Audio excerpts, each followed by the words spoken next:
Five-1, welcome to another episode of the Five-1 Speedway Show. Hopefully, again, you've managed to catch up with all the episodes you had so far. Last episode, we had a Belle Vue legend in the form of Chris Morton. Unfortunately, we managed to get one half of his story so far, so part two will be along very, very soon, fingers crossed. Tonight, my guest is actually the current Belle Vue team manager, also the current Australian team manager. But before all that, he was a good professional speedway rider who rode for many, many English clubs up and down the country, as far as Exeter, up to Newcastle, Somerset, Eastbourne, Poole, to name a few. So please welcome to the show tonight, Mark Lemon. Hi mate, how you doing? Pretty good, mate. Yourself? Yeah, can't complain. Obviously, we got locked down here in the UK, so it hasn't been the best of times, but we're battling away, and hopefully we're seeing it coming through, and the light at the end of the tunnel is not far away. Yeah, fingers crossed, because obviously all this vaccination and everything is obviously saving everybody's bacon at the moment, so to speak, and it's going to give us a chance to have a season this year. Yeah, it's looking pretty good over in the UK. I mean, they're rolling out the numbers, quite fast, quite rapidly. It's there's a lot of sort of renewed belief that we've turned the corner. I mean, it's still obviously anything could happen.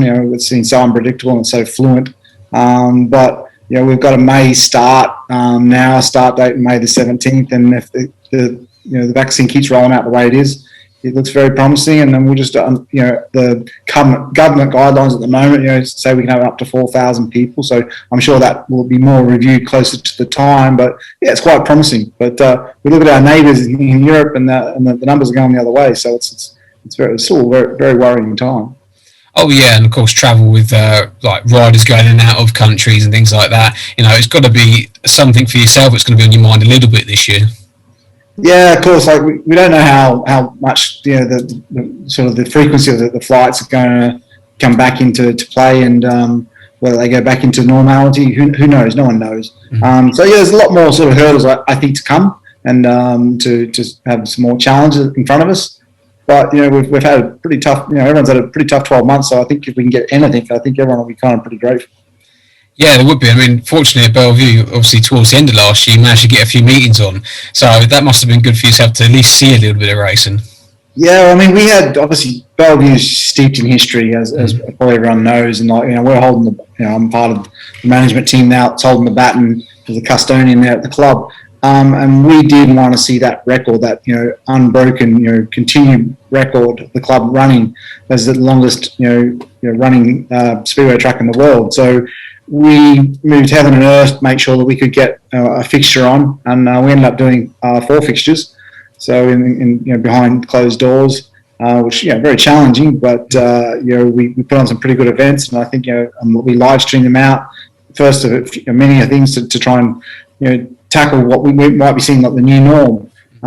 So yeah, that was pretty cool. I mean, it was a lot of work just to put meetings on, a lot of behind the scenes stuff. So the whole management team were working night and day really. So it was just ever evolving. So you just didn't know what you were doing. But yeah, there's some pretty blinding meetings, and I think everyone's seen the Peter Craven Memorial. You can still get the live stream link, and as of Sports Central. So that 6-man final, I think that was a highlight for a lot of people. Yeah, I didn't actually manage to see that meeting, but I saw the pictures and everyone saying about it. 6-man race. It's like a rarity to even see that in this country, because obviously the closest we get to that sort of thing would be the Czech Golden Helmet or something like that. But obviously Belle Vue, even the old Hyde Road could have 6 riders on it, so it proves that this new Belle Vue can fit 6 on it as well. Yeah, I don't know. I think we just kind of got sort of wrapped up in cotton balls, we've got no guys, we've got air fences now, so the track's like uber safe, so safe. It's unbelievable. We've got riders have probably gone a bit too, like I said, they've been wrapped up in cotton wool so much, and I remember doing many races at Majura, a little tiny 300-meter track, and probably the width of the straights were probably only 10 meters, and we had 6 guys lined up there and a 6 rider at 6-lap final. But you're just accustomed to it. That's just what you did. It was part of the entertainment. And we've lost a little bit of that somewhere along the line. And it was nice to have the 6 guys come up there. And we built it up gradually, kind of like through a 5-rider semi-final and a 6-rider final. Maybe next year we'll go to a 6-rider final. But I remember when the boys, they signed up to the contract. They're going to do this meeting. Because I think they were just sort of desperate to get some track time for this, the season and have the spin. But they got to the meeting, they're like, do you really think it's safe to be doing six rides in a final? So you sign the contract, boys, get out there. So yeah, it was good to see. Really good to see. It was a spectacle. Exactly. They can't back out now. Once they signed it on the dotted line, mate, that's it. They're screwed. They tried their hardest, but I was like, too late, guys. Yeah, exactly. But no, like I said, it's a breath of fresh air to see that sort of thing. And maybe, like you said, maybe next year you can do it, or this year, sorry, you can do it again. And like I said, maybe have a 6-lap final. Really test the boys that time. Exactly. I mean, it's nothing new, is it? We haven't seen it for a long time. And the part of it's in Czech Republic with the golden helmet. The boys just take it for granted. They're going to be 6 rides in a race. But I remember doing some of the long track meetings, and like I have a major series in Australia. And there'd be probably about 20 on the start line, and it was just like elbow to elbow. It was just, come on, give me some room, guys. Yeah. And it's just, it's. And I think what you do as a rider, you kind of you engage your brain a lot more. Mm-hmm. It's like I think when there's only 4 there, it's just like flat out all pile into the corners. So it can be safe. Obviously it's a dangerous sport. The best of times, but like I said, it's a spectacle, and we've lost that sort of touch a little bit. And it was certainly nice to put that on at that track. I mean, like you said, you spoke to Chris Morton. Was highly influential in getting that stadium and that copying that track from the old Hyde Road, and they did a tremendous job. And the racing is just out of this world, week in, week out.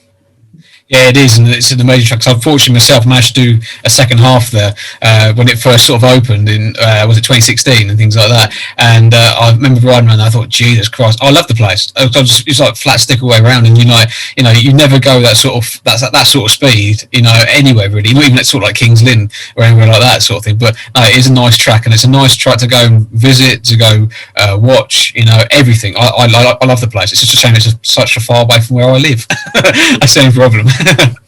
Yeah, I've not had the joys of actually putting 2 wheels on there at the moment. I've promised myself to get out there and cut some laps up, but just been so busy in the back scene, the backstage of it all, trying to get the place going. But I haven't had time. But hopefully one day, because the boys come back in with a massive smile on their face, and like I said, we see some of the races, and one of the races I think with Max Frick, Cookie, and I think Jason Doyle, might have been Jack Holder. It's just it's got millions of views on YouTube. It's just such a incredible race, and if anyone that wants to sort of get an insight of what Speedway could be like, you just got to watch that race. Yeah. There's loads of races on YouTube from the new Belle Vue. I mean, I can even remember like the playoff final. I think it was against Wolverhampton. When Ty came back into the team and things like that, and even Ty struggled to get round there because it's completely different to what he rides in Poland. Different material and everything else, and it's brilliant to watch. Yeah, I've erased that meaning out of my memory. We lost. Oh yeah, I forgot. I shouldn't have said that. But hopefully, fingers crossed, one day you'll be able to lift the championship again. It's been a long time since '93, things like that. But hopefully, maybe this year will be your year.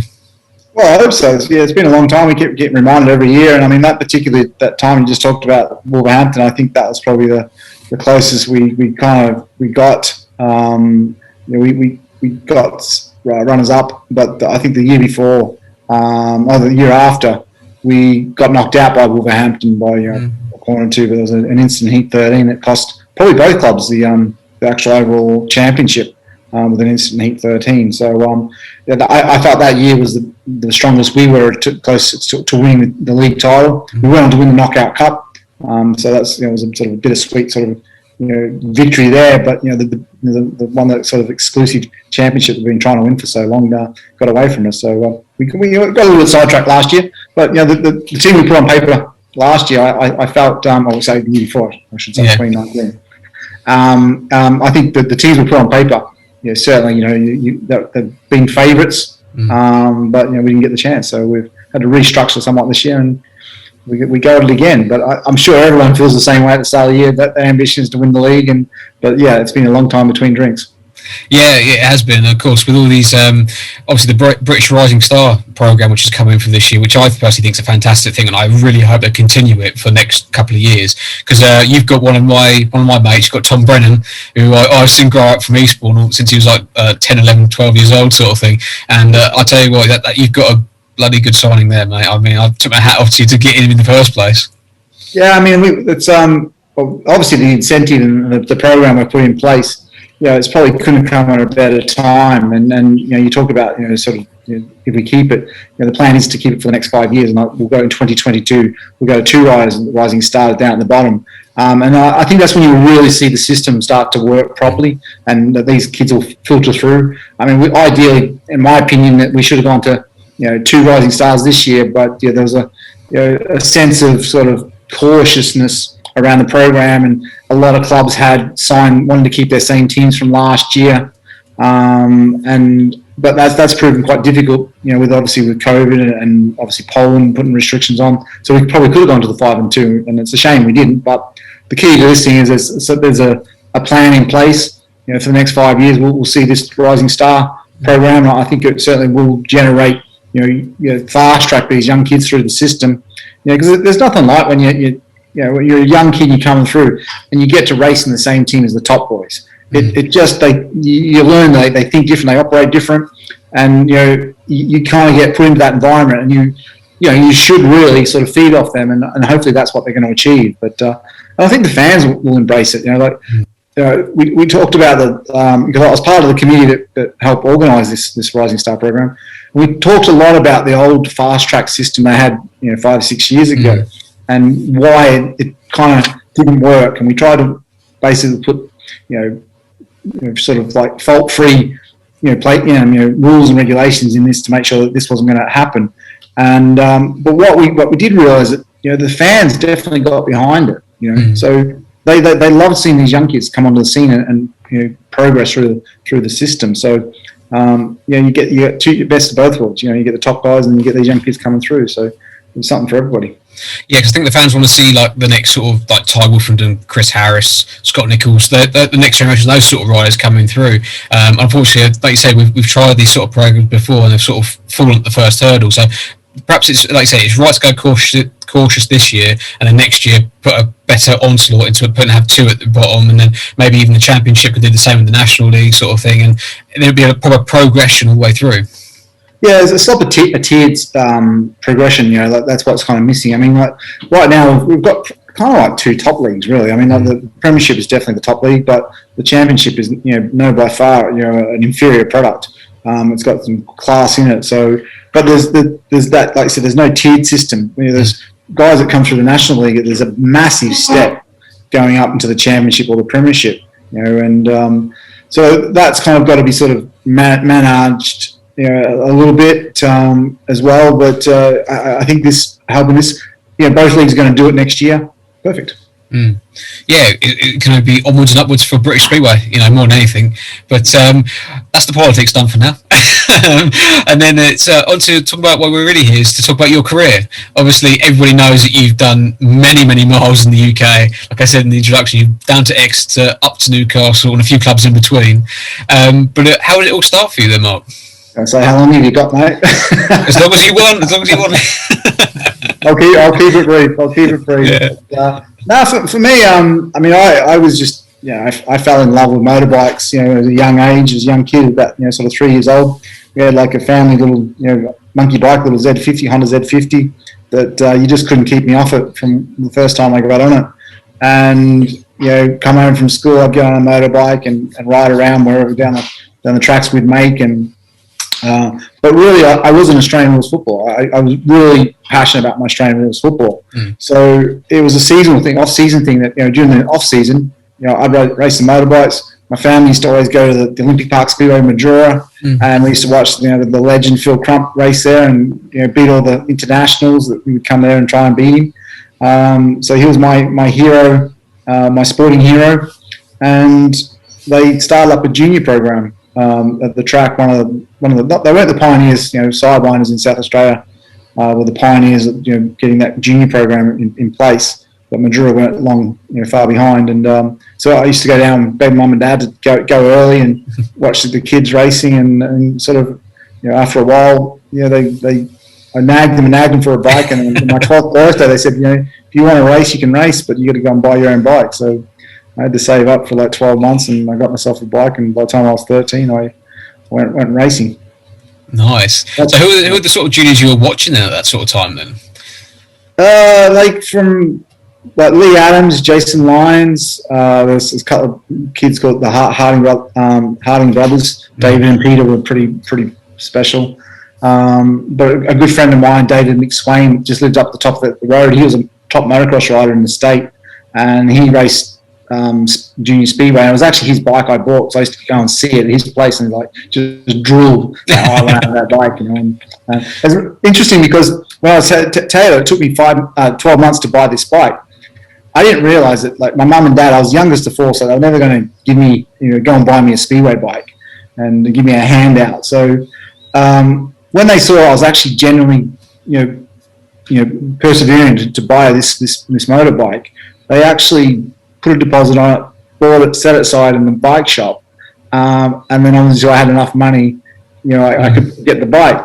And I only found out that probably about 5 years ago. I didn't know that, so it was like pretty cool. They obviously, they weren't sure if I was going to be committed to it, and but yeah, they set this bike to one side because I was just besotted by it, and that's kind of how it started. But yeah, Lee Adams, like Jason Lyons, they're the kingpins around Mildura, and Shane Park, Scott Norman, Craig Hodson. Some of these guys have got, went on to have great careers, and Scotty Norman. But there's loads of them, and we were a good bunch of kids coming through, and then obviously, Jason Crump come through, and Ryan Sullivan a couple of years later, and then obviously me and Jason become pretty good pals, and used to ride dirt bikes everywhere from each other's houses, and they'd go down the railway lines, and we'd go to the salt flats, and we just make little speedway tracks, and it turned to be like little Simon Wiggs or other majors or Bruce Brennan or whatever, and just race like that just to our heart's content. So and then by the time I was like 16, my football was going pretty good, and my speedway was going not bad. But I had no ambition. I didn't really know much about being a professional motorbike rider, and not much. I don't come from a motorsport background, so I was just doing it for fun. And obviously, being involved with the Crumps, back in Mildura, then I started to get a bit of an education that there's another world out there. And at 17, I got offered to come to England. So Paul Pirates brought me over. Sam Malinka he'd seen me race in Australia, and he tried to get me to Wolverhampton. So it was like, okay, there's a bit of interest here, so maybe I can make a go at this. And I always said, whatever come first, football or speedway at that stage, I'd just go with the flow. And so I came to England when I was 17. So that's where we started. Yeah, because Paul managed to get their hands on you for 1990. But you came over towards the end of the season. I think it was in the September when I was looking all this up. I think your first meeting was away at Milton Keynes, which was your first meeting. I've done a lot of research, mate. Trust me, I remember some of this stuff, and I managed to find the scores and everything. Unfortunately, you didn't score a point. Unfortunately, I don't think in that first meeting, including you touched the tapes in your first race. So I never touched the tapes. Yeah, but then didn't score a point. God. No, but then I think you were on Paul's books for the rest of the season, and then I think you were like number 8 and didn't get rides and things like that. But you had your first proper meeting was at Ipswich in the league and everything. And funny enough, I do have a bit of footage from that meeting. If you're interested about having a look at this one, I cannot remember it for life.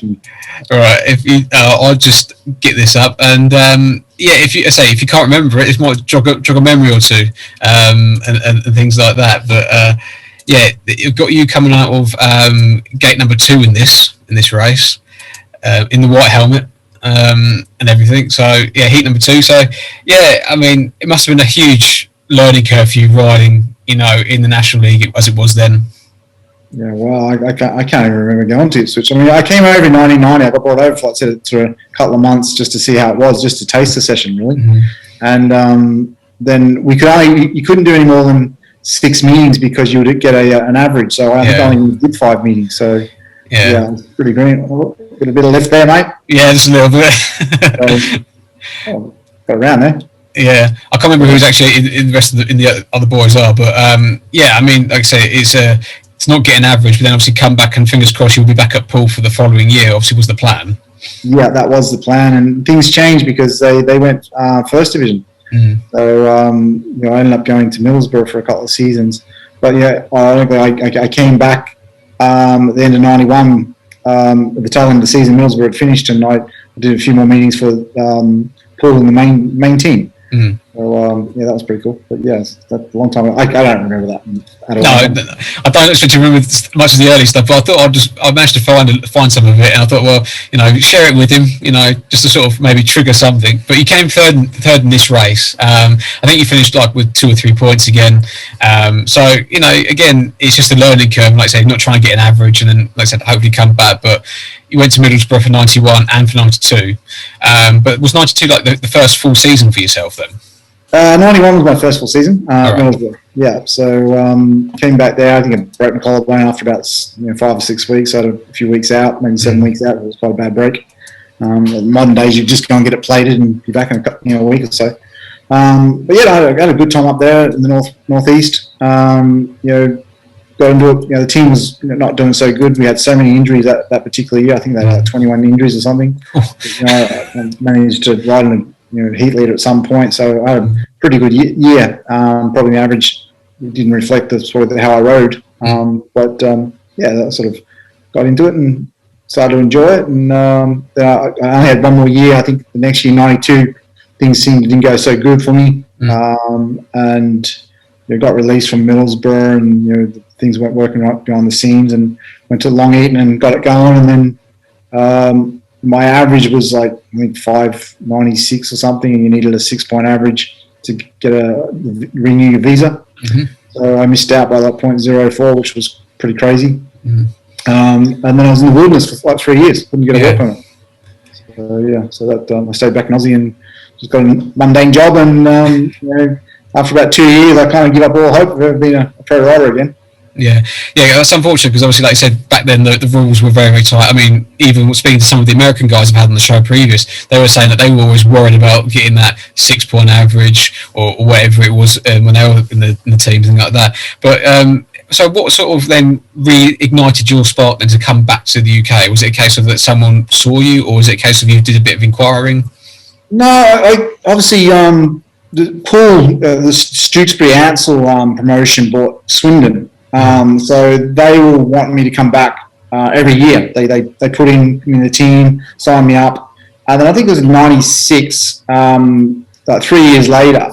I remember Pete Ansell rang me like before the Australian summer, and he's like, I'd kind of given up on the fact of really going back to the UK. I'll be honest, and they just kind of said like, do you think you can make the cut in the criteria, which was like the top 4 in the national championship?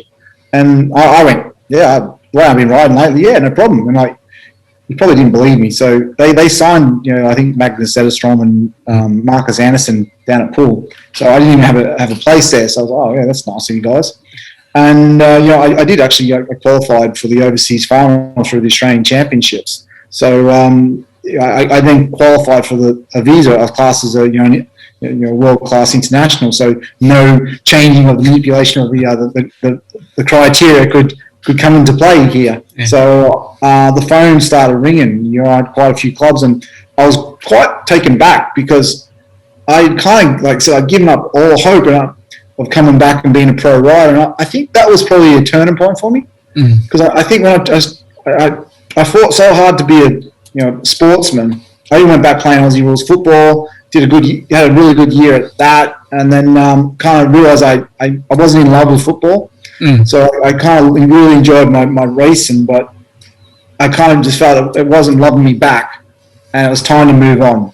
And I think when I kind of made that decision that I'm just going to go out there and just ride because I enjoy riding, it just clicked.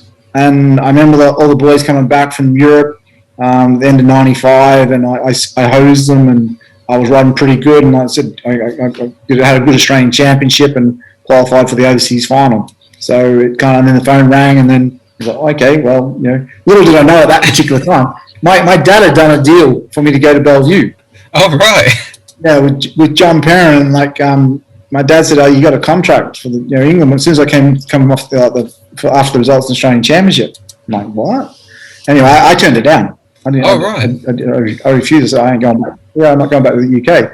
And then we did a couple more meetings on the road, and the phone kept ringing, and then it just like, okay, maybe this is it. Maybe it's time to, there's some interest there now, and it's time to go back. So and that's what we did. I joined Dave Pavitt and believe it or not, Buster Chapman at Oxford, the promotion at Oxford. So, I had a cracking year there. I loved it. Had a fantastic time. It was the one big league, up and down the country. Really cool time in Speedway. So I was pretty happy to be back. Yeah, because obviously that 95 was the first year of the big league in the UK, and then like I say, you caught the tail end of that big league in 96. Did you enjoy doing that, then having like a huge league and going to so many different tracks rather than going to the same one 3 or 4 times a year? I enjoyed not having to go to work.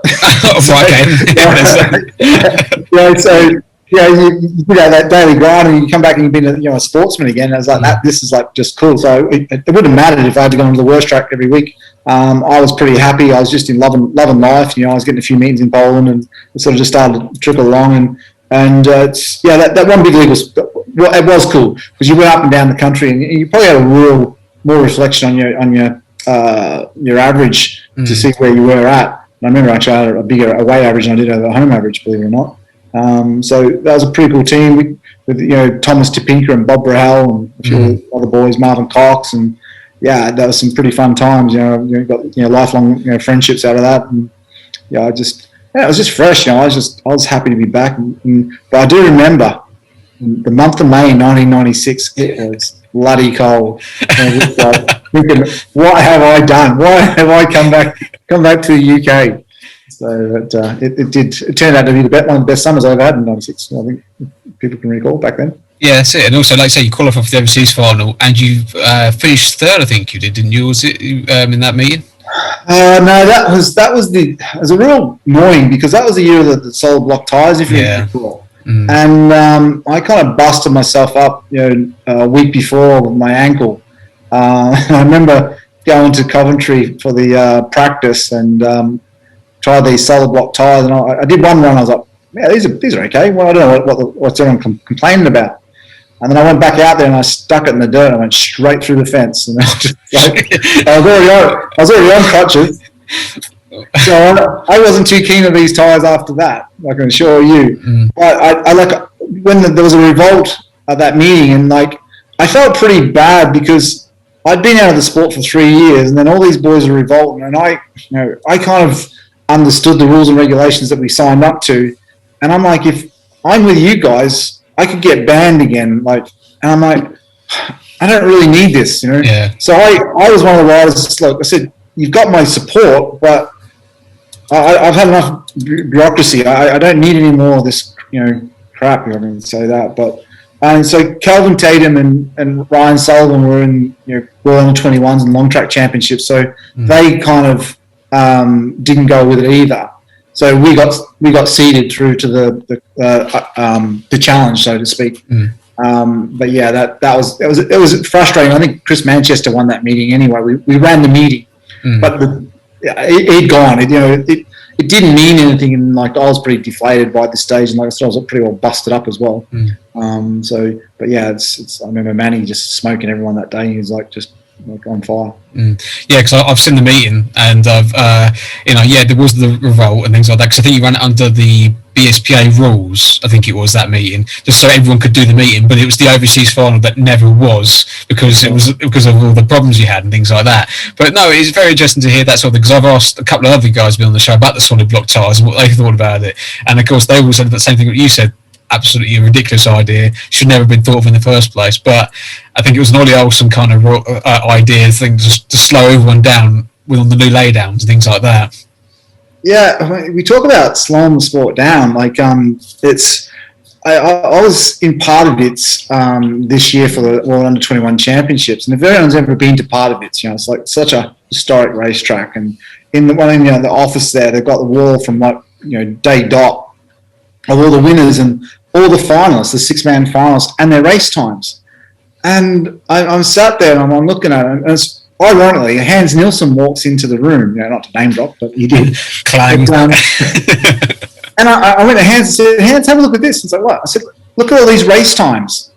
Up until where you and Eric back in the mid-'80s, the race times haven't improved much. It was from the early 50s to the 60s, the 70s, they were improving 2 and 3 seconds. And then you got to the mid-'80s, and the race times that Hans had won and Eric had won back, the Golden Helmet back then, were the same times as we did today.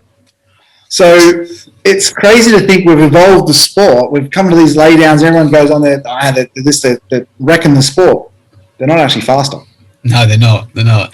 I just think that the difference is that the power to the ground is a bit quicker. But someone like Pardubice, you're never going to go faster than what the uprights are going to do because of the size of the track. Obviously, if you go somewhere smaller, it's going to be different. But you go Pardubice, you can do an upright gets a lay down, and you'll still get a similar time every single time. Yeah, I think the characteristics of the engines have changed. I think the rideability of them has changed. So, like, these boys are brave that race them now because you've just got to pin it and you've just got to hold it for 4 laps, and you get it dialed in, you're going to be quick. But if you don't, you're going to get a horrible ride, And I think that's why some of the boys, there's some nasty accidents because they're cautious and they get it wrong and they get out of shape pretty quick. So, but that doesn't mean it's a better spectacle. I think we've kind of lost our way a little bit. We could certainly control it down, but like I said, you're always trying to evolve, and but when you look at that was a classic example. Well, we've added all this expense, but we haven't actually evolved. No, we haven't. It's crazy, absolutely crazy. Because I think Jeremy Doncaster said the same thing on the show ages and ages ago about it, because he done the same thing because he was there for, I think, one of the anniversaries when all the old boys came along and they all looked at the times and everything. And I think he said that he was like 1 second or 1.5 seconds slower than what Doyley did the previous year, or whoever won it the previous year. And you think that is absolute craziness. So, like you say, laydowns are maybe the best thing since sliced bread and things like that, but they haven't really changed. Nothing's really changed apart from, like you say, flat out is the best way. More cost. Exactly. Unnecessary costs, I think, sometimes, but that's just my opinion. But it's the way it is. But going back to, obviously, sticking with 96 for a little bit, I've got a bit of footage of you from the David Tapp series you took part in. I can't remember which round it was. It had 6 riders in the race. So here you go, nice little rare one here, and it's the C final, unfortunately, because I think you just missed out on one of the higher finals. You're coming from the wide outside here with Peter Carlson on the outside of you. But yeah, I think you've got like Charles and Malenko, Andy Smith, I think might be in this one, and people like that. But did you used to enjoy doing the old David Tapp series? Yeah, I mean, I think that I was just a wild card, I think, on that particular night. Peter Carlson in front of me, so it must be some sort of C final, huh? Yeah.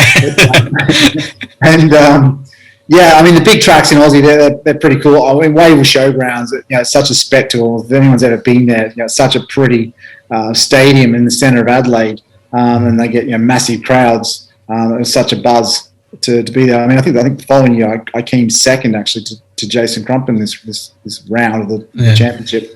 But the TAP series, the International Masters Series, that was known as, was just a revelation. It was kind of like only sort of rival to the Grand Prix series, and it really sort of changed Australian Speedway, and probably the success for a lot of riders. So like when they're bringing out Rickards and Hancock and all these top boys, I know they've done it before, but they weren't beating them.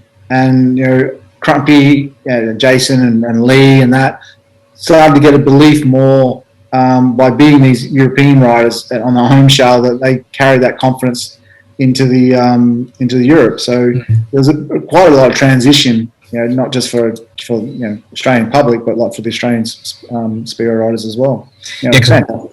Yeah, because I can imagine like yourself learning from these really top class riders can only better yourself for the following year or that season heading into Europe. But like I said, 96 was your good year. It sort of springboards you back into the British scene, really. Yeah, definitely. So I come out of nowhere really, because no one sort of heard of me. And, there I was. But it's a fun time. It's good fun. I mean, that TAP series, like I wasn't part of the tour at that particular time, and then I did a couple of seasons afterwards, part of it, and that's a rush, mate. That was a proper rush. I can imagine it was. Fun, and, some stories and best left off said, but like I said, I think riders have got to have an X-rated version as well as a clean version to tell some of these other stories and things like that. But then on to 97 was that. So you went back to Poole. the new formed Elite League when it was a 6-man team and things like that. Do you remember much of that season at all? Because I know you made the cup final against us Eastbourne boys, and unfortunately you lost the cup final, I must say. But yeah, I mean, other than that, it must have been a good year for yourself to be like established at a club like Poole again. Yeah, I did. And so I got up to Heat Leader status there at Poole, and like it was a tough old league, you know, that particular year. I think did you say 97? Did you say 97? Yeah. Yeah, I remember going to Eastbourne because, like, you know, me and Martin Dugard, we kind of had a pretty much there's a bit of niggle there. I mean, for a normie has niggle with a lot of people, and normally comes out on top. So it was quite a heated affair.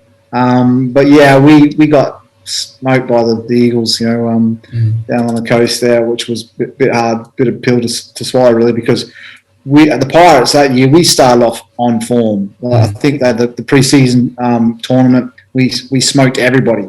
You know, on paper we were favourites. We got through to the knockout cup final. We lost that, and sadly, I think we finished last or second last in the league. You know? I think you did, yeah.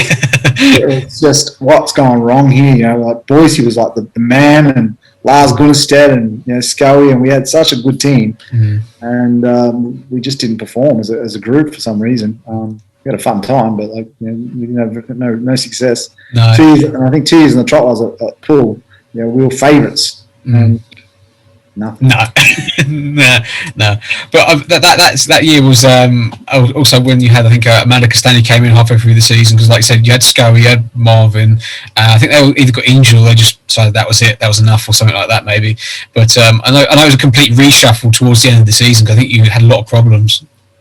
Yeah, I think Cocker broke his leg. In all fairness, like 97, Cocker broke his leg, broke his femur. Nasty crash, like with running with like Wiggy and coming out second best. And I think that was kind of what, you know, broke us down. We couldn't really replace, you know, Marvin, so we were kind of under strength from that point on. So, and, you know, like Boise was in the Grand Prix, and, you know, his confidence was getting dashed because he sort of like, he was killing on the league stuff, but his Grand Prix was sort of going backwards. No, we're not going backwards, but like he just found it pretty hard, you know, after sort of coming third in the world a couple of years before.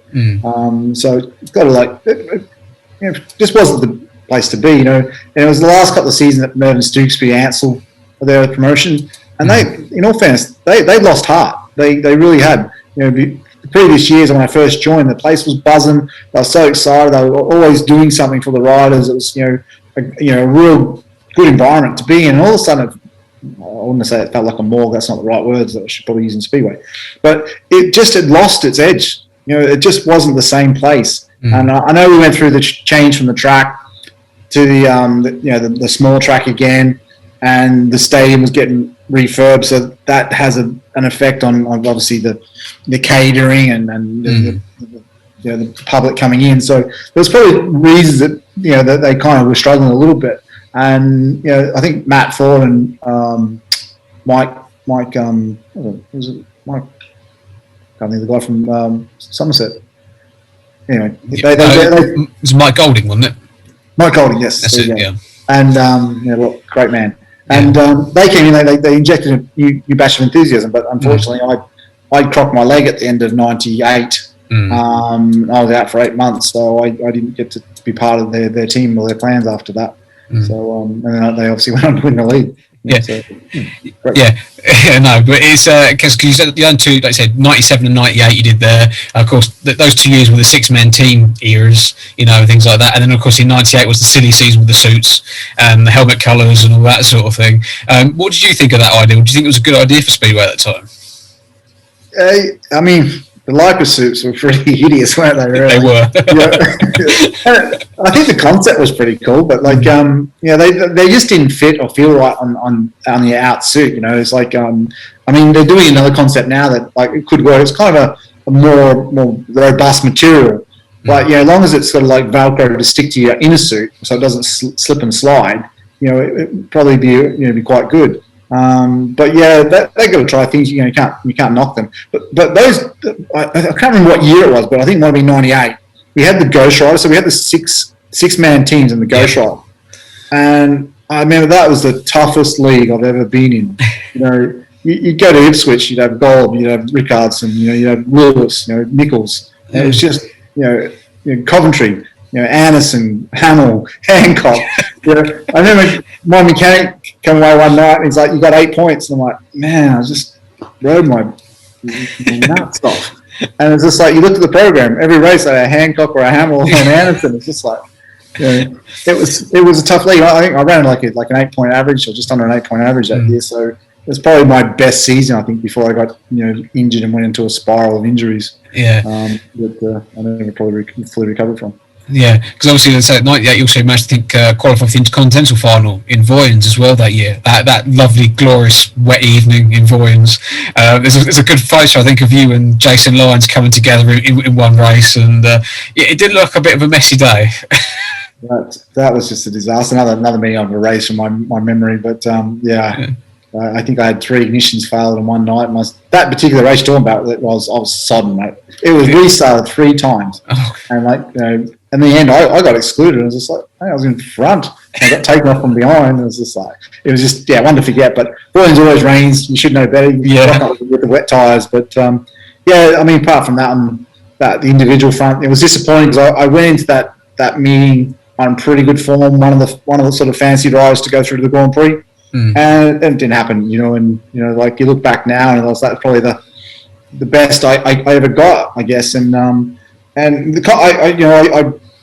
I'm not disappointed or bitter or wanted something different. I gave it my best shot, but I sort of, obviously now as I'm team manager for the national team, and I see the riders going into these events, and I really hit home how difficult these meetings are, that these boys must prepare and prepare again, and not take them for granted, because they're few and far between the opportunities to come. And it's like, I was speaking to Sam Masters and Brady Kurtz and I think Max Frick at the time, and Vetland to the challenge, and that was their first attempt, and they were a bit blasé with it. I'm like, guys, you got to take this deadly serious. This is your chance. You may not get this chance again. And as it turns out, apart from Max, Sam and Brady haven't had that chance again. I'm not saying they're not going to, but these opportunities come up pretty rare, and it's that's why the cream always rises to the top, I suppose. But it was a tough era,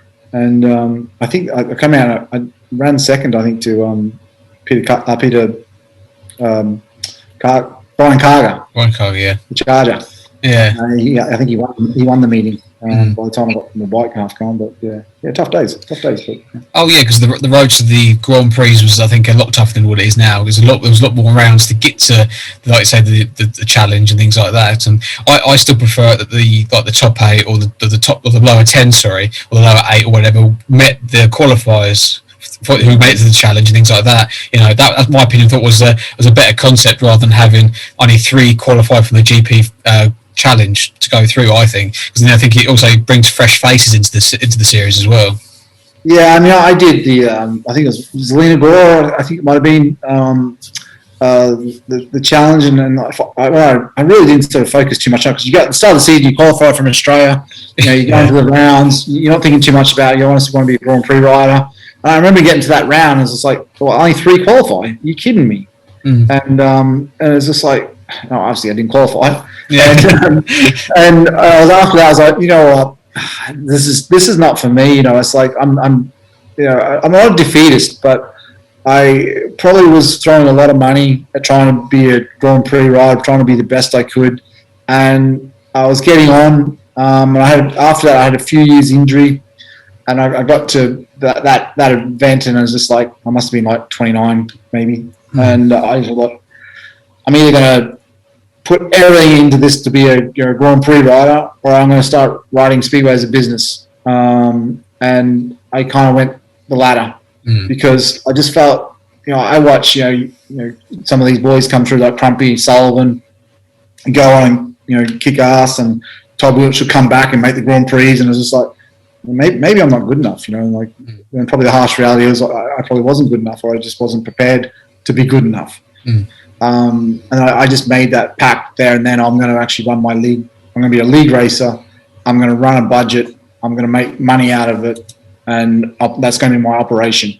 I'll go back to Australia and run the odd Australian championships, because I just enjoy going home and seeing the family and basically paying for my trip to go home by doing a few matches. And that's I took a different stance in the sport where I watched a few other riders carry on chasing the glory and just ending up with no money at the end of it, and it's quite sad because of the bloody talented riders, So it's a tough sport sometimes. Yeah, it is, and sometimes it's a harsh reality. You've got to make a decision. What do you want to do? Do you want to have a sort of a long career and have something at the end of it, or just go for, like I say, go for glory and end up with possibly nothing, at the end of the day from it? But at the end of the day, as long as you've got your health, that's the main thing. Yeah, that's why I struggled. I was so beat up. I mean, I went through about 4 years where I did about 8 months of racing, mm-hmm. and I went from injury to injury, and I remember I was at home and I went to my doctor. And I guess when you look back now, you'd probably say it's a sort of a mental illness. But I remember just sitting there. I had to get some fluid drawn off my knee because I was having trouble with my knee. And I was like, I'm dead flat. I'm absolutely flat as a pancake. I've got no drive to do anything. And I just had a shoulder reconstruction as well.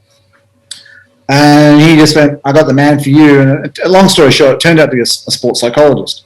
And I went and seen this guy. I had 3 visits with him. I used his theory and his work, his ethic, and his advice to this day. But yeah, I got a hold of something, and I was just fortunate to be the right person at the right time. And you see a lot of these people that struggle with mental illness, and it's a hot topic right now. But I kind of often wonder, was I fortunate or was I just a bit more stronger? I don't know, but I went the right way. And sort of it kicked on with my career. Like I said, I use that advice to this day. I only seen this guy 3 times, and it was just so helpful, and just regenerated myself. And I came back to the UK, and I think at that particular point I was thinking about retiring. And I came back to the UK. A year out, complete year out because the injury just get fit. And I thought I'll come back to the UK to do a couple more years, I think I did another 12.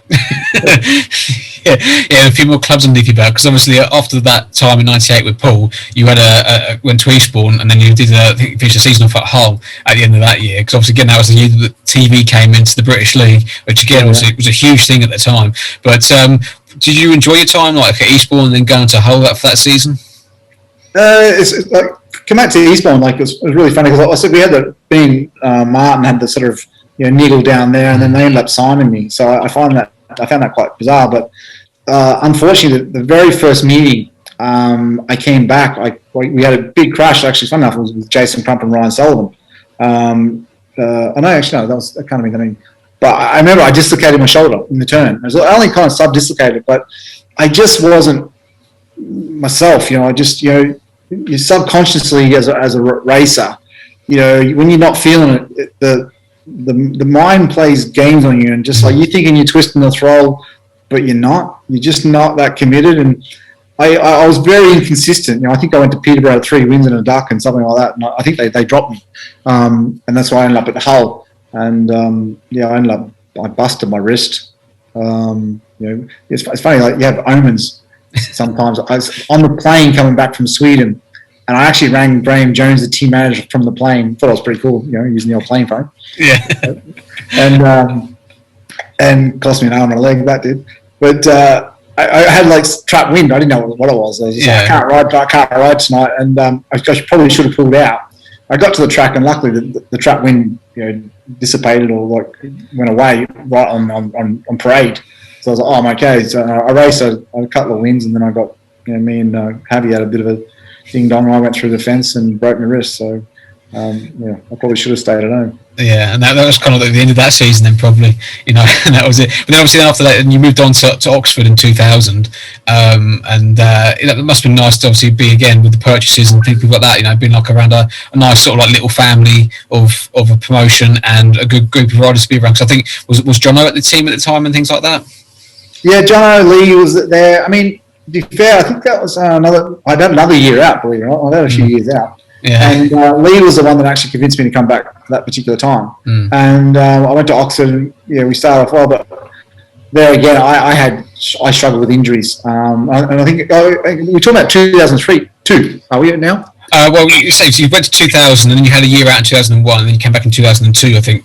Right, yeah. Oxford, yeah. So because that's when, like you say, when that's probably when Lee convinced you. That's when Lee was at the club. Was in 2002. Right, so. yeah, I remember that. So, it was a pretty mediocre comeback. I'll be quite honest. I remember going to the tapes the first against Coventry home and away, and I top scored the first night at Oxford against Coventry, and next night I'd had 2 wins, and I was coming second, and Ryan Fisher nailed me from behind, and I remember the headaches. I had a headache for the whole season, and I don't really remember much of that season. Okay. And I probably shouldn't have raced again that season.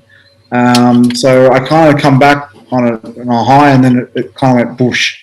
And being pretty stubborn, like I could be back then, I was a pretty strong pain threshold. I just carried on like an idiot, really. Probably didn't do my career any good, and probably got into a bad rut, and it wasn't the best season for me. But I still was back racing. It was high league, and that was pretty cool. And then that left me. I think I went to Somerset. I think I was out of a job then, basically, because no one came in for me. And for 2003, and then unfortunately Mario Root broke his neck, and Somerset needed a replacement. So I think I came in on like 11.98 average or something like that. So just stuck me under the conversion. Yeah. And, I went. That's when you started your sort of like Premier League career, then, really, wasn't it? That's when you sort of pretty much started dominating the Premier League, really. With then, of course, the other boys started, I think, coming down, because obviously they're in a pretty similar situation as you. But obviously later on, you had people like Magnus Zetterstrom you rode against, people like that in the team and stuff like that. So it must have been a good time for yourself, because obviously building your confidence back up and going racing and winning races was probably the most important thing to yourself. Yeah, I mean, I probably might thank my father-in-law for probably encouraging me to go the second league at the time. I don't know if you know who my father-in-law was, but it's Tom Owen. Was it? Okay. Was obviously him and his brother were like the stars of the second league, and obviously they were pretty good in the first league when they raced. But he made a really good career out of the second division, being the top dog. So the conversations I probably had with him probably influenced me somewhat to give that a crack. So that was the transition time for me, really. And I said I didn't have a team come in for me. I think I'd gone to Sweden, and then the unfortunate incident with Mario meant I got a late call up for Somerset, and that's where it went. And it wasn't that particular year, but I think the year after, when I moved to Exeter. And then I certainly then became the journeyman. It was a long trek from the northwest where I've been based. Yeah, it's not exactly like your local track to come to, is it, really, to go to Exeter? But it must have been a great track to go to, because obviously, it's not everybody's favourite track, but I'm sure it was a track that suited you. Yeah, I mean, your biceps grew about an inch over the course of the season, racing down the county grounds. But I got Mike Spearpoint. He became a long time sponsor and a lifetime friend. So they were really good to me, and they kind of got me down there with Colin and basically Colin Hill, and I really enjoyed it down there.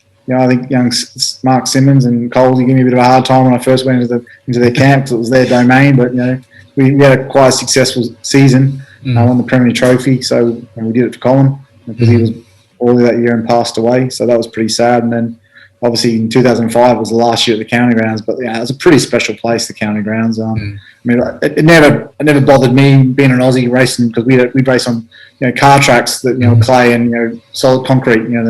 They have no forgiveness at all. So your mentality doesn't even think about the fence, so to speak. But it had that nice unduling kind of back, the main straight. And if you come off turn 4, right, you just got a nice little yeah. And if you didn't, you got all crossed up, and you've seen some nasty ones, guys pile into the first turn there.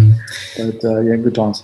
Oh yeah, I can imagine it was good times. That obviously, they said you were there for 2 seasons, and that you were there for that final season. What was that sort of emotion like then? Did you know at that time that it was going to be the final season, or did you not find out until a bit later on in the season? No, we knew from word go that it was the last year, because the rugby club were moving. I had a pretty busy year And I remember that particular meeting because I was going pretty good around there, and I've heard guys talk about being burnt out from racing, and I never experienced. And I remember being so fatigued at the end of 2005. Just like, I don't think I raced that summer at home. I just had to take time off. I was proper burnt out. So, I did those few extra meetings down there. But yes, it was such a shame. I mean, we saw. Well, I want to say such a shame. We saw the great Ivan Major, do the last laps around the county ground. That was pretty cool.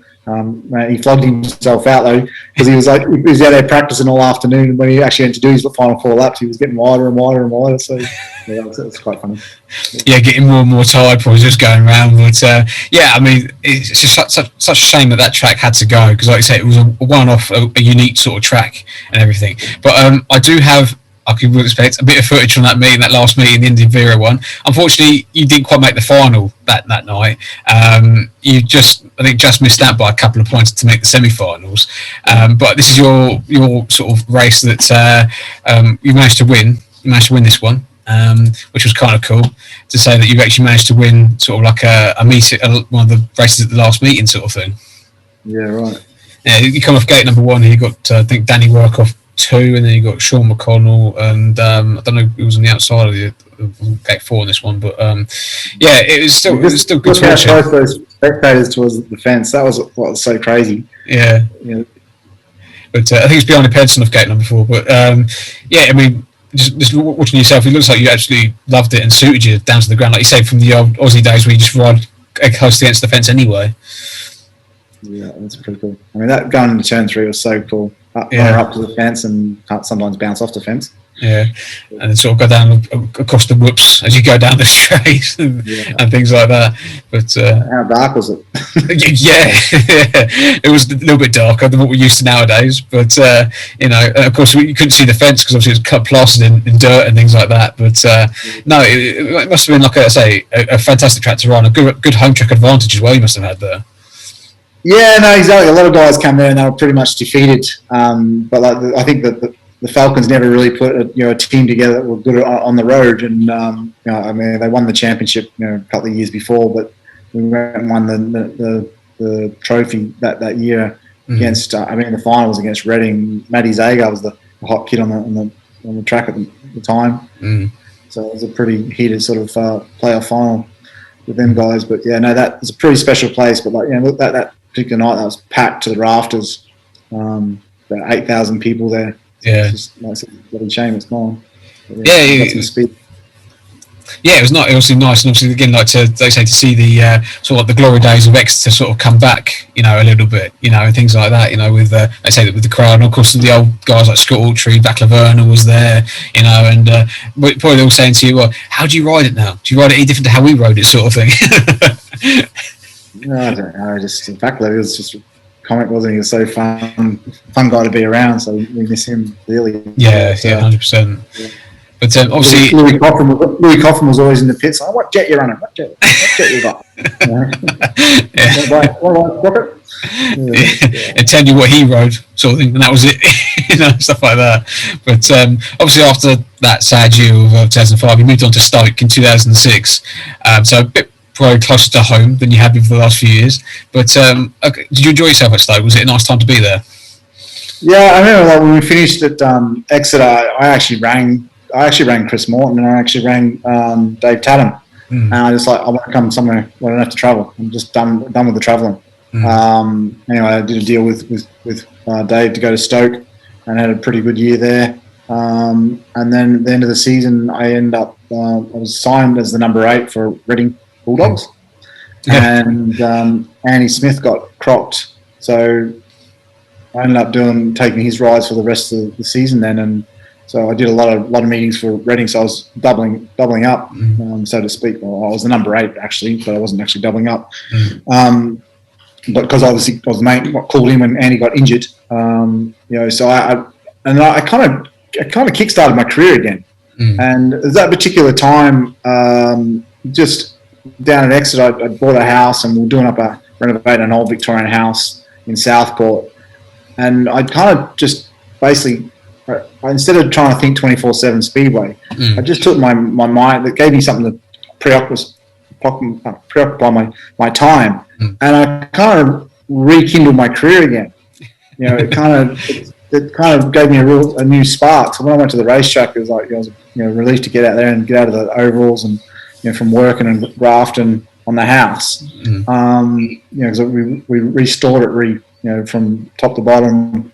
1895, Victorian house, and so went to Reading, and that just kicked on. We had such a fun time down there, and unfortunately we lost the league by one solitary point. And then I think the following year that I went back full time into the top league, into the elite league. So that was it with Stoke. I mean, I would happily have stayed at Stoke, but at that particular time, I wasn't allowed to double up or double down. I had to make that commitment, and I got a deal to go back up to elite league with Reading, and I took it. Yeah, because that was probably still the most dramatic playoff final in history, I think, in the top league anyway. Because obviously, like I said, I think was it Reading won on the first leg at Reading, and then all of a sudden you're winning at Peterborough, then the dreaded 2 golden doubles comes in, and then you'd end up losing it by a point overall. It was great for four black and white helmets. 4 black and whites overall. They used 2 at our place, and then they used 2 at their own place. I mean, when you look back now, it's just ridiculous. We should have walked that meeting. Or that championship, and we got, I guess it played into the hands of the TV, and it made it come to the last heat. It was so exciting, and I mean, heat 14. I remember Greg come on, go and win this race because we can clinch the title. And I remember being with Charlie and Charlie Getter around Peterborough. He hated the place, and we kind of we were in a 3-3 situation, and Charlie was kind of right in mid track. I had. I forget who was behind me, but Richard Hall. Oh, really? He was climbing up the fence, left, right, and centre, and I saw he's coming around. I'm going to just use a racetrack as you normally would use a racetrack. I'm like, if you're brave enough to go around me, good luck to you. Well, he was foolish enough to try and go around me, and we clashed, and he hit the fence, and he come off, and I got excluded. So that kind of basically made it come down to a last heat decider, which history shows that we didn't win that one. So. That was, I have a lot of memes I want to erase, Yeah, and there's me bringing it all back again. But obviously that time, especially 2006, when you had the likes of, you had Greg, Yanis Kolodze, Matty Zager, like I say, Smudger was in the team, a great lineup, Sam Samota, people like, you think, that is, on paper, that is a bloody good team, really, if you look at it. Even if you put it in nowadays, few years later on down the line sort of thing, you could still say that's the team that could still do something like nowadays, maybe, if they're all still riding. Yeah, I mean, back then England was still the place to be, or Britain, I should say, was still the place to be. And that's the sort of the downfall. We lost the top stars a number of years after that. So yeah, it was a tough league. It certainly was. You didn't get any rides.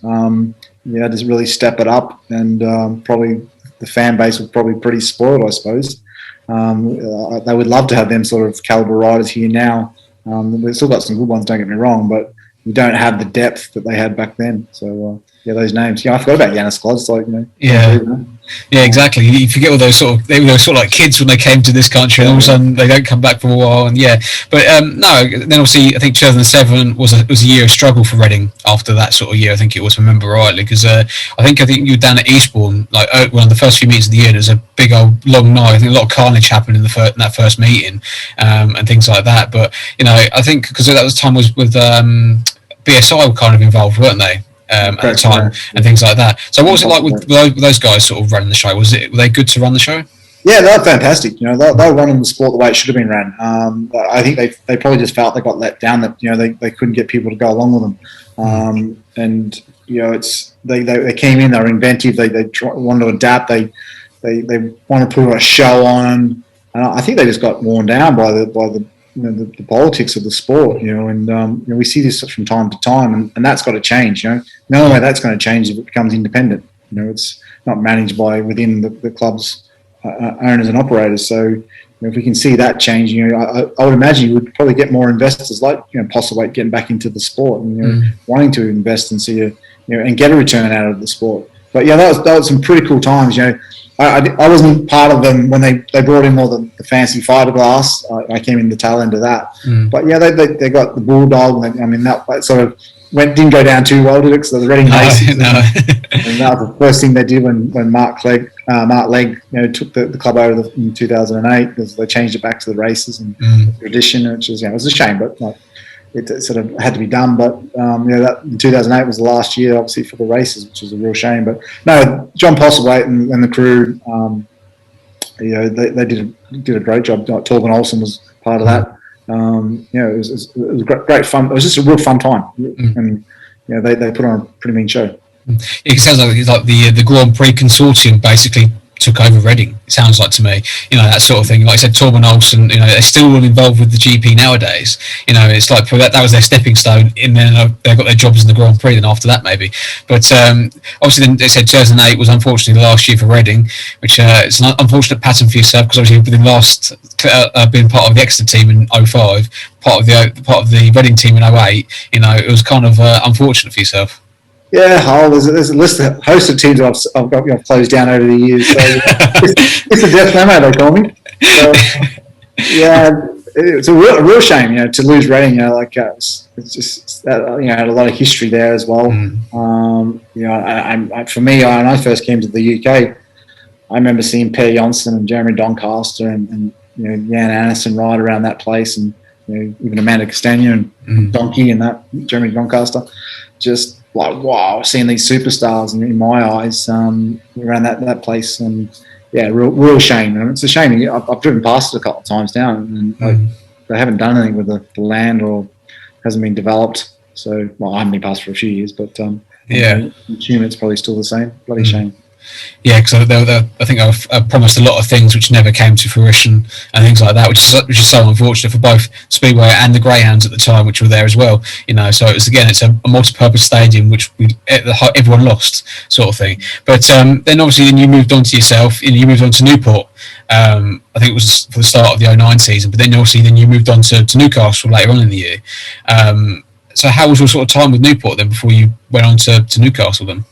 Well, I thought it was pretty good until I got released, and I was the number one there and like topping the averages, and we lost Craig Watson early in the piece with an injury, which was a real blow to the team, because like Watto around that place was dynamite, and I'll confess, I was having a pretty inconsistent time, but not many riders like number ones go through this whole season where everything goes to plan, but over the course of the season they're still the number one.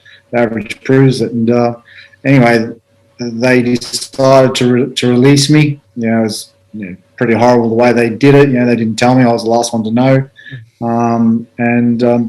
so I went to Newcastle. Fortunately, I had a few clubs on the phone straight away. I was sort of down about what happened. I kind of weighed it up, and I chose Newcastle, and I can't remember the particular reason why, but I'm sure it was probably money, but probably. But I went to Newcastle, and it was probably the best thing I did. Talk about like sort of rejuvenate yourself again. And I kicked on.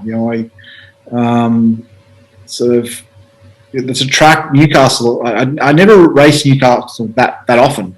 But whenever I did, I always found it at ease on the track. The type of track kind of suited my style. Long straights, tight turns. I could whiz into the corners, no problem. Wasn't no fear really. Sort of was quite brave on those sort of types of tracks. Not scared to turn it when you had to. So went there, and I think they were bottom of the league at the time, and Newport was second bottom. And by the end of the season, Newport were bottom, and we came third. So it was kind of like, I think I went back there and I maxed out home and away against Newport. So it was kind of like, have some of that, guys. Yeah, sort of rub salt in the wound sort of thing, thinking that this is what you've missed out on sort of thing. But then obviously you spent with Newcastle for quite a few years till 2012, picking up, I think, was it second place after the lose to Edinburgh in the playoff final, I think, in 1 year as well, wasn't it? And then what was it? Also Premier Trophy and also the Premier Shield you picked up in your time with Newcastle. So it was quite a successful time you had there. Yeah, I think we won about 4 major trophies in the time I was there. It was ironic. We won the home and away league, and that's when they brought the playoffs in. So it was just typical. and then we went to Edinburgh on a very rainy night, and we over the 2 legs we drew, and it's the first time that we hadn't ever been staged in the UK at the Golden Heats. I don't know if you're aware of them, but like if you're on an aggregate final, if you level it, you draw, you go to the Golden Heats, and it'd been raining at Edinburgh pretty much the whole meeting, and I remember going ballistic. People must have thought I was a psychopath, but I was pretty much trying to get the meeting called off. A couple of reasons. Obviously I wanted to win, and we could get 2 more paychecks. And they carried on. And I remember the referee Dave Robinson come down. He's like, "What rain? What rain?" It's just like this. It was just. Hang on. I was like, "Mate, you need to get your glasses fixed or wipe them." And we did these Golden Heats, and I remember going out with Rennie back, and I was last, and I managed to get past Ryan Fisher, and Rennie was in front, and I'm like, "We've got it. We're going to win the league. You beauty." Last corner, Rennie got tired. Matty Levin passed him, on the line, and then we unfortunately didn't have any backup, so it was game over. Edinburgh won the league that year, and it was pretty hard. Another bit of pill to swallow. Yeah. But like I said, we run quite good. We had Rennie back and Kenny Larson. When I went to Newcastle, I remember going and I remember coming back and I was thinking, seeing these 2 kids, and I'm like, boy, these kids have got a future. They're only young Danish kids that's come over, and they were brave as 10 men and just fast, super fast. So I had to step it up to keep up with these young kids, because I'm at the tail end of my career, and these are just starting. So we had a pretty cool time there. To try and make Heat 15, you couldn't drop a point during a meeting. If you dropped a point, you were out. You weren't getting to Heat 15. So it was a pretty intense time, a great bunch of rivalry. I think they thought I was pretty dark on them, pretty hard on them, but I think we'll look back now, I was actually trying to help them. But it's young kids look in a different sort of way.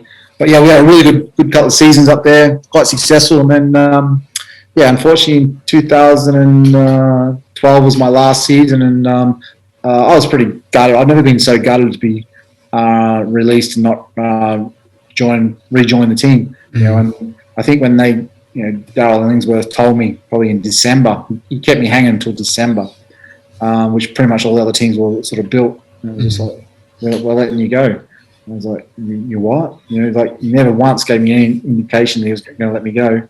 I was pretty cut by that, to be quite honest. So I thought I was going to see my career out at Newcastle. But I really, apart from that, I really enjoyed my time there. It's one of my sort of fondest memories in the sport, being back up in the northeast, because I started up there obviously, and then so that was pretty cool. So. Yeah, and obviously, like you say, you have these young kids snapping at your ankles, sort of thing. Trying to keep you on your game as well. Obviously, brings yourself and makes you want to be hungry to go. Yeah, I can beat these kids. These kids don't know how to beat me yet, sort of thing. And that sort of thing. But unfortunately, those guys didn't quite fulfill their potential in the end, but it's still, because obviously I think at that time the Danish under-21 team was one of the strongest in the world. I think you had Peter Kilderman come through that sort of time as well, and a few other young kids. So again, Denmark was on the up at that point as well. Yeah, I remember when Peter Kilderman came out for work, and then he was so stylish. We got signed him last year at Belle Vue, and we didn't get the chance to see him because of the pandemic. But he was so flamboyant, and I remember when Workington came to Newcastle. And I think I maxed out my 4 heats, and Kenny and Rennie got beaten by Kilderman. And George, English team manager, goes, I think we might let Kenny and Rennie take Heat 15 if you don't mind. And I'm like, let him go for it. PK was on fire, and I actually wanted to watch that race between them guys. And I think PK won the race. But yeah, it was pretty cool. It's just, it's a good time when you see that sort of vibrancy and the competitiveness, and. In that side, but like I said, I was at the end of my career, kind of could appreciate the sport a bit more, I guess. But that was pretty cool. Yeah, and obviously after, unfortunately being released by Newcastle, by the sounds of it, they're probably trying to keep you to try and fit you in with the points limit, maybe.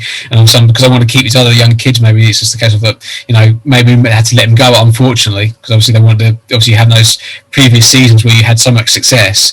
They probably wanted to keep you, but again, it's just the numbers game that probably just pushed you out a little bit. Yeah, numbers, finance, what could have been. Obviously, their bills were stacking up. Obviously, because they brought a young team in, they were all improved, I guess, and those boys wanted more money, I guess, so they went in that direction, which is fine. That's the nature of the beast.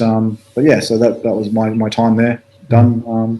And then I think I went back obviously home to Aussie. I think I raced. I know that U4 was my last Australian championship. I broke my back. So yeah. So yeah, I had a season coming back from broken back. I don't know if that played on it, but I don't think it did. But it was a tough time, physically on my body. Obviously, again in 2012, before we moved to 2013, was that you managed to win the Victorian State Championship as well in that year, which was I think the third time that you won it. So it must have obviously felt good to you leading up to that sort of year with Newcastle, win another state championship. Yeah, I went home early. Basically, Lee Adams had a serious accident, practicing for a desert race and sort of in a wheelchair. So we had a sort of a benefit meeting for Lee. So I went home really just to see family, and I did that meeting. And a couple of weeks later, the state championships was at Madura, and they asked me if I'd do the meeting, and I was like, I've got a bike here. I've already sort of brought some gear home to do Lee's match, so I might as well have a crack at it. And I won that one. And so that was a big. I didn't ride many state championships because the money was never any that good. And when the Grand Prix coming, you didn't need it to qualify for the Australian Championships. So the system had changed.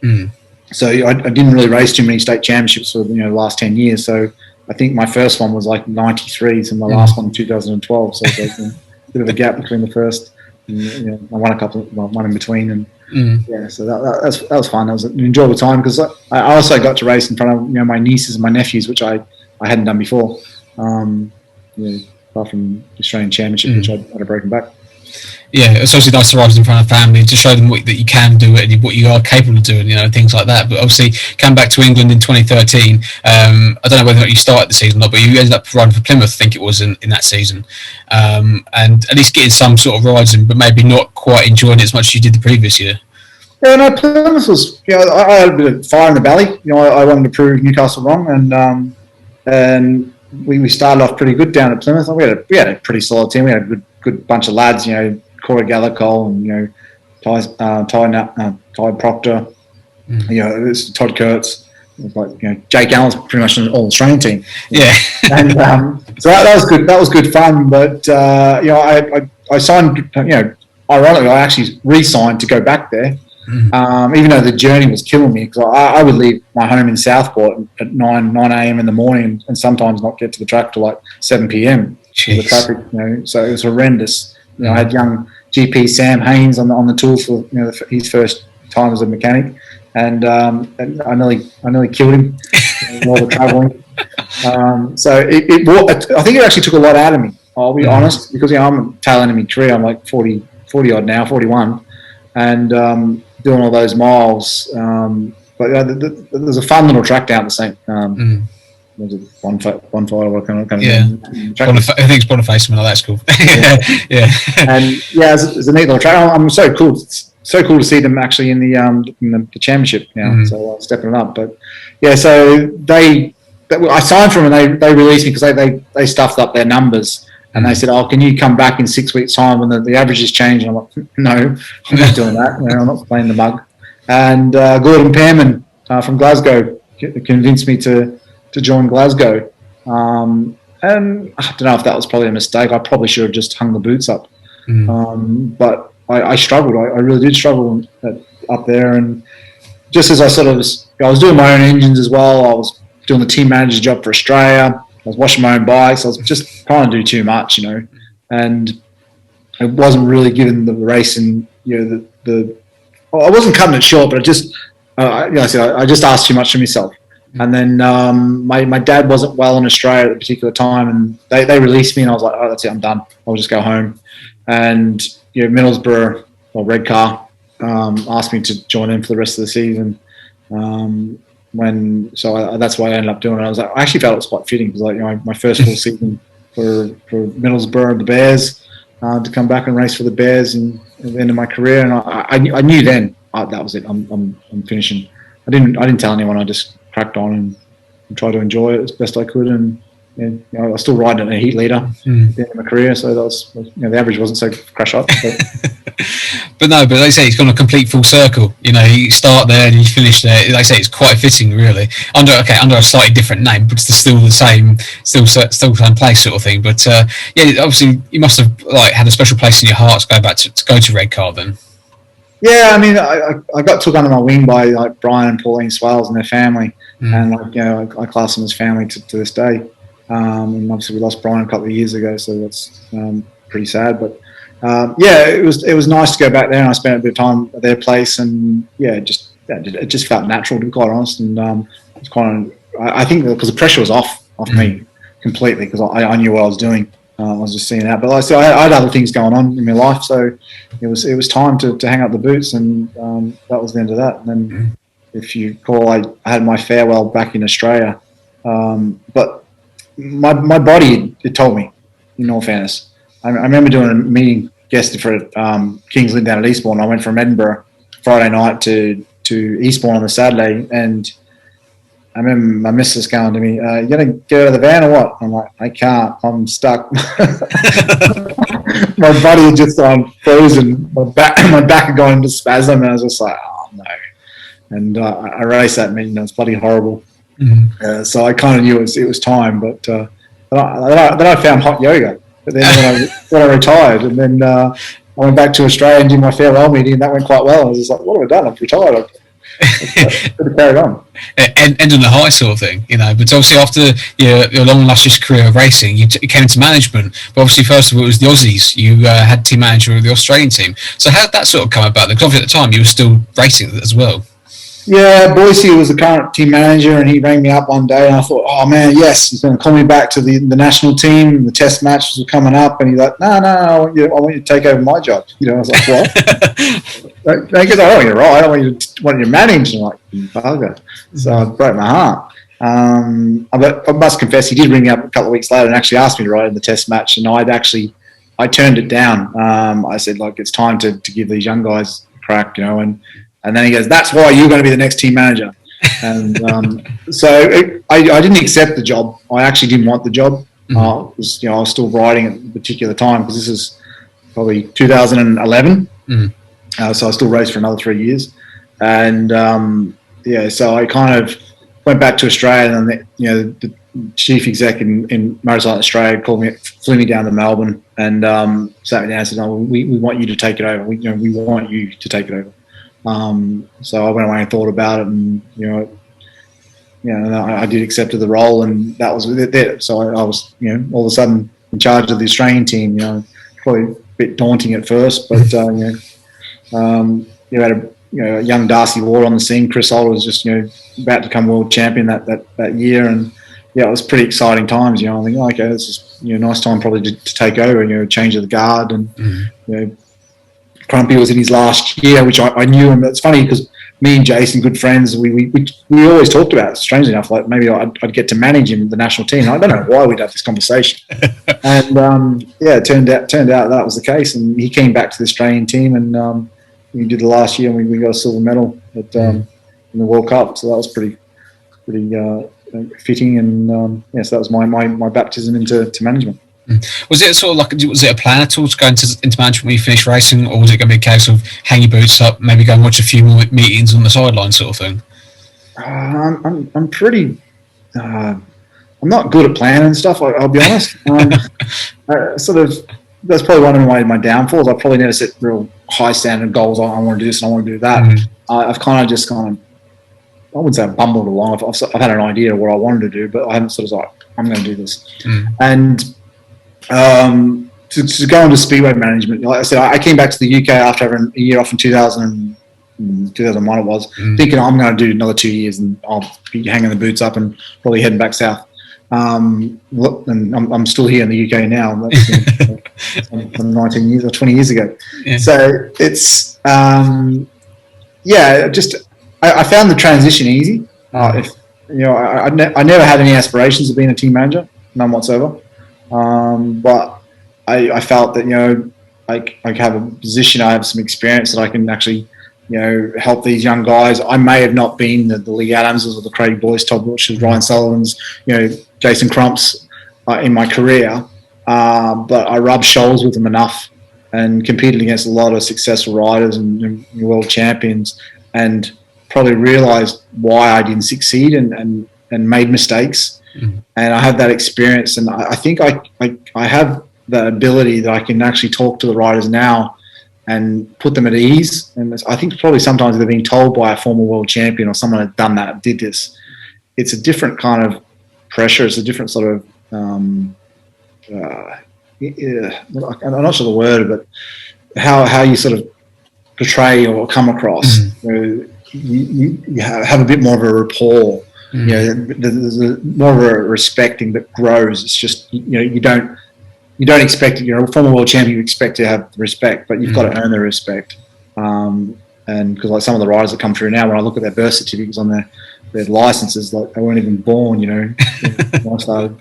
And so yeah, it's a different breed, and that's kind of I guess I haven't done too bad at it because I'm 10 years in now as the national manager. And if I was not very good at it, I guess I would have been long gone. But also, I think because the World Cup's no longer with us, it's the Speedway of Nations and things like that. Does it make it tougher then for you to pick 3 Australians to take the spots? It's always tough picking the best guys. They tend to pick themselves, in fairness. But it's how you've got to sort of manage the other guys, because they all in their mind think they're the best and they should be chosen.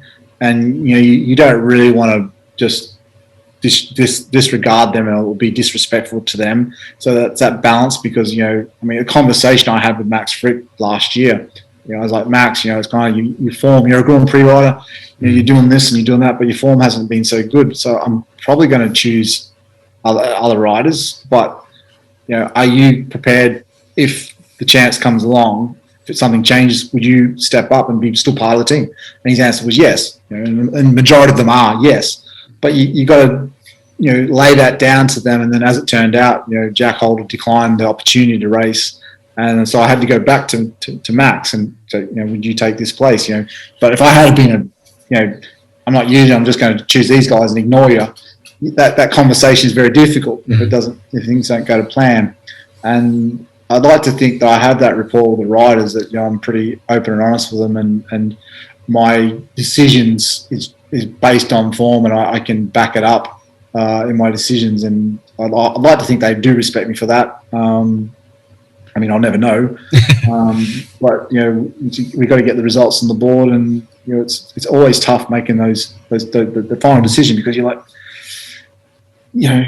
like I've had Chris Holder has been probably the most successful Australian rider for a number of years, and to leave Chris out of the World Cup, the Speedway Nations, that's a big shout. It's not the nicest decision to make, but you've got to make these decisions.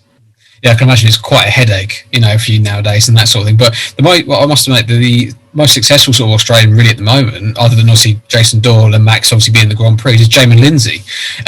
Sort of come out of rapidly sort of like nowhere over the last few years, obviously, and then winning the World Under-21s last year. That must be good for yourself, thinking that yes, we've got another Australian coming through with great potential to be in the World Championship. Yeah, no, of course. I've worked with Jamin for a number of years. Sadly, I'm not really working with him too much now. He's got a different council now that's advising him. But yeah, so he was living with us here in the UK, and we talked about the under-21s, being the world champion 4 years ago, and sort of had a bit of a roadmap for that. I had Max Frick live with us as well in the year he won it. Or not the year, I can't remember. He was living with us anyway. Yeah. Or the year before he won it. So it's trying to work with them and getting these guys really to sort of focus on they're capable of doing it. But Jamin, like last year was a revolution in Speedway. He obviously won the Under-21 championship. It wasn't given to him. It was a track probably he's pretty good on, but it was cutting up pretty rough for the weather they had in the build-up. So conditions weren't really to his liking, and he overcome them. And what he did in the extra league last year.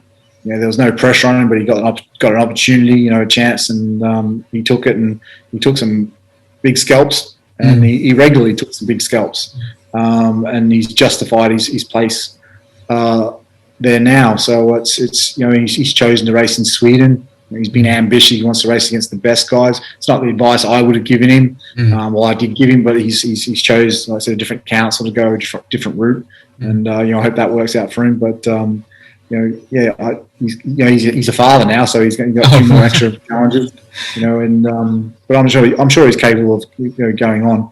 But it'll be good to watch. But like I said, we had a test match planned last year in Torren, in the end of March, and he was going to be at the bottom end of that. So he's at that level.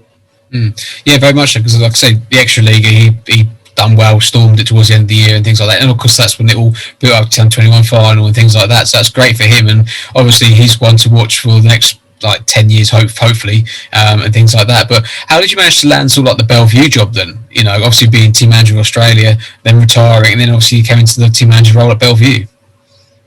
Yeah, it's a law of attraction, isn't it? So it's depending where you are. I remember being in Torren for the Grand Prix, and I was talking to Chris Morton and Dave Gordon, and they were just talking about the new stadium, what they had plans or visions of doing this, and it was just obviously I'd been riding for them at a couple of years before, and just got chatting, and I just said, Chris was like, what are you doing next year? And I said, just between me and you, I haven't announced it, but I'm going to retire. I'm done. And I just remember Dave Gordon and Chris Morton looked at each other and rolled their eyes, and they're like, so you're not riding next year? And I'm like, no. And that was the nod, and then I hooked up with them for a meeting, and then that's kind of how it all came about. It was sort of evolved from Torren, from a conversation in Torren. And we got back to Manchester. I went out and hooked up with them, and it wasn't straightforward. I wasn't committal to come and taking over the role at first, but after a while, I decided it was probably a good idea to do that, and so the transition sort of worked out quite well. And we had a pretty good first year.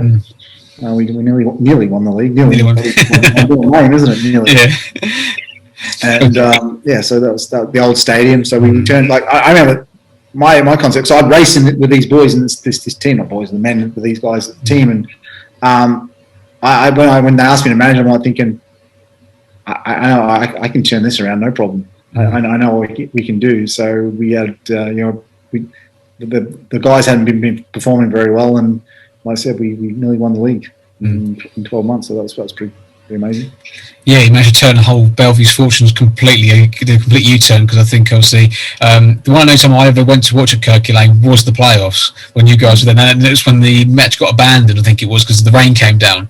I think it was it might have been the second to last meeting ever at Kirky Lane, and just to watch the atmosphere, and everything else, and of course then since then I've been to the National Stadium, and again it's a completely different atmosphere there, but to turn the whole club around and make the playoff final, and then I think it was down to like Heat 14, there was Paul clinched it in Heat 14 down at Paul. He still took him to the wire. Okay, it wasn't very short, but he still took him to the wire. But you're there, you're on the door. You just got to get over that final hurdle, it seems.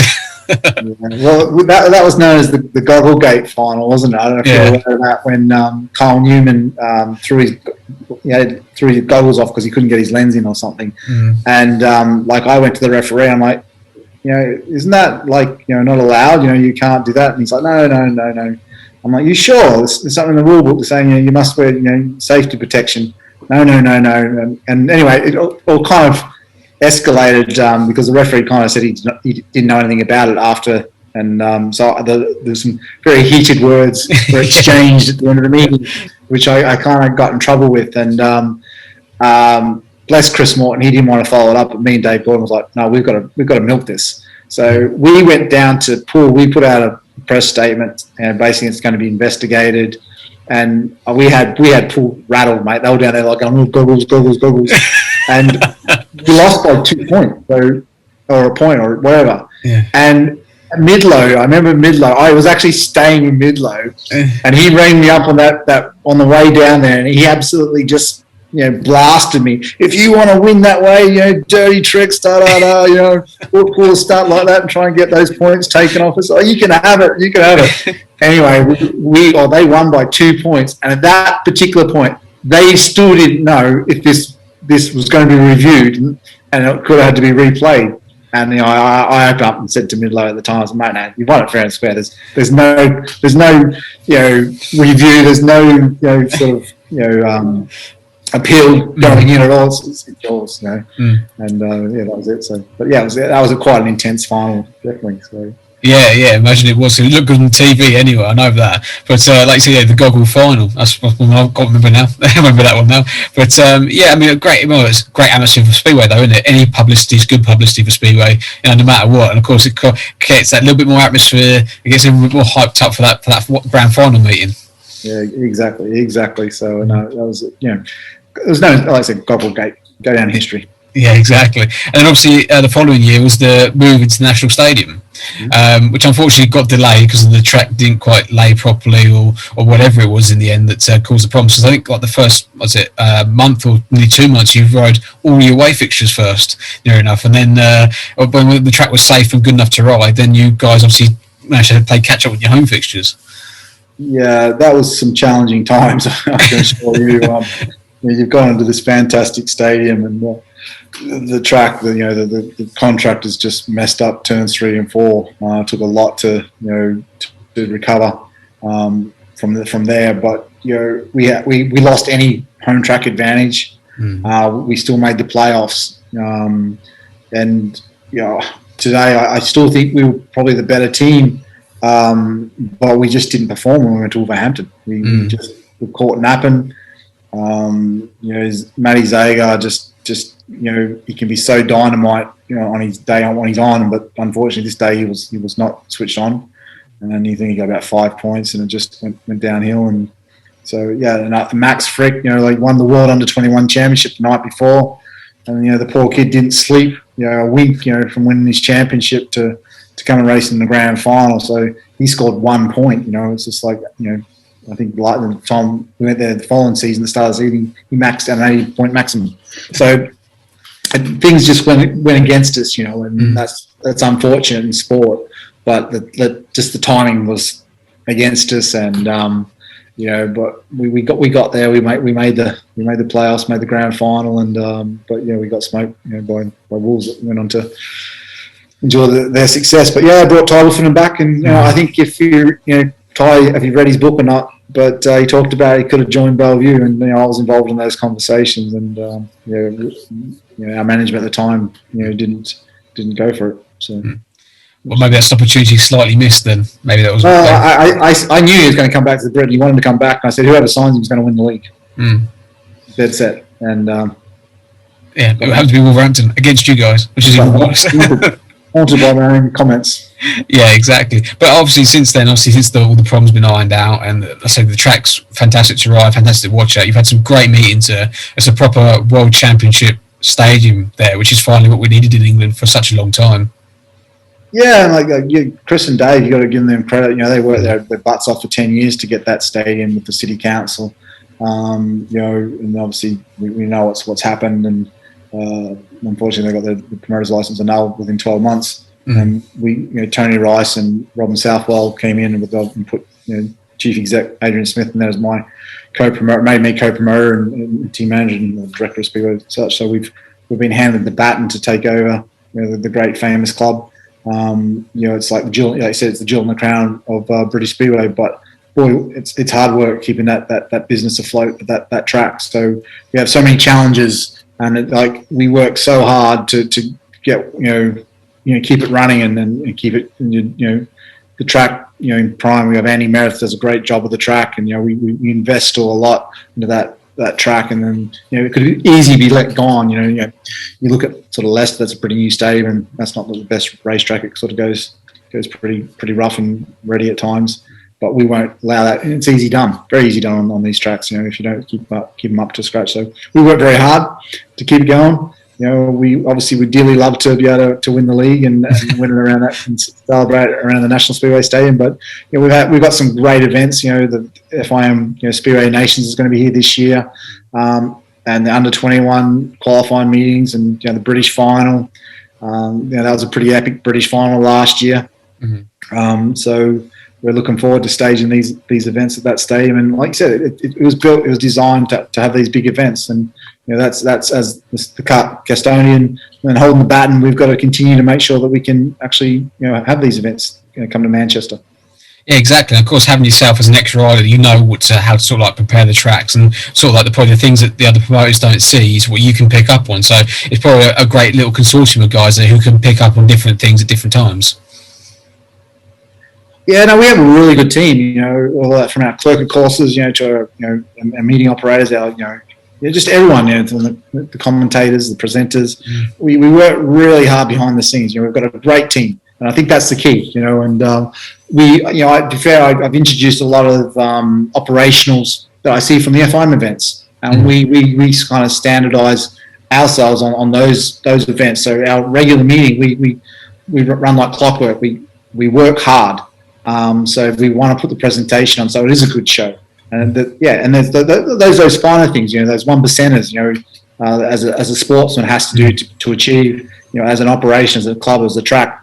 We have to be doing them too, and we're, it's a big old beast, to run in the not many cities have speedway tracks, so we're one of the few left, and we've got to keep it that way. We've got a proud history.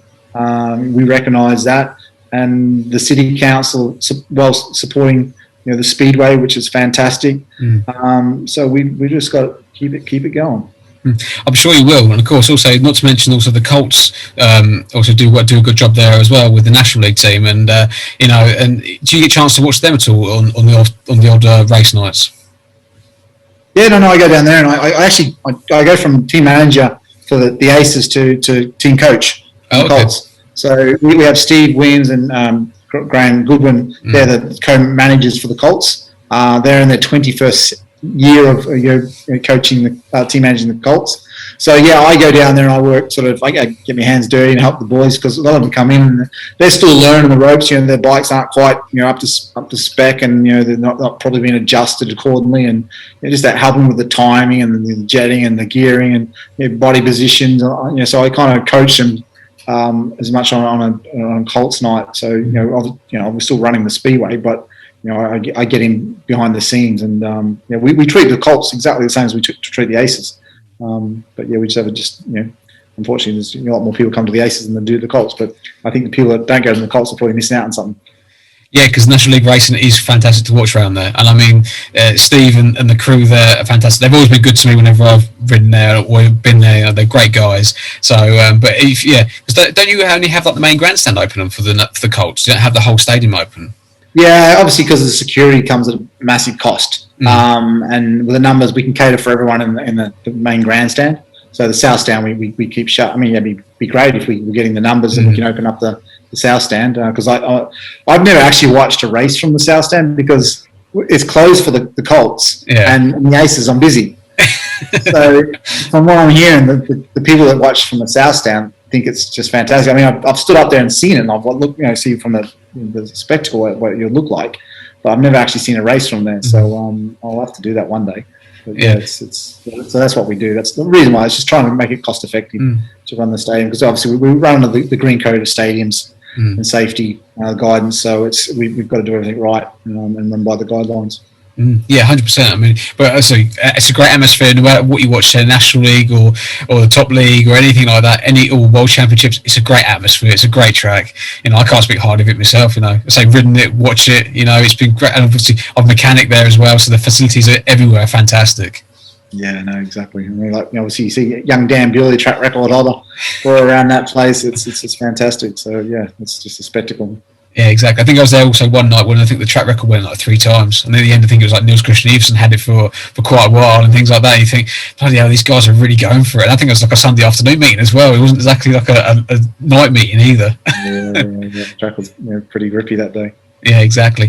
But must round it up tonight, Mark. Thank you for your time. Much appreciated. Hopefully you've enjoyed it. It's been a bit different. Something can talk about to everyone, and that sort of thing. But I must do my little plugs, which is thanks to everyone who's been watching tonight. Again, make sure you subscribe to the YouTube channel, subscribe to us on Spotify, Apple Podcasts, and all the other podcast areas that you can get to now. And also like us on Facebook. We have an open page and a private page. But thanks for tonight, Mark. Much appreciated, mate. Hopefully we'll catch up soon, maybe in the season when the season starts. No worries, mate. Enjoyed it. Good. I'm glad to hear that, mate. Take care, mate.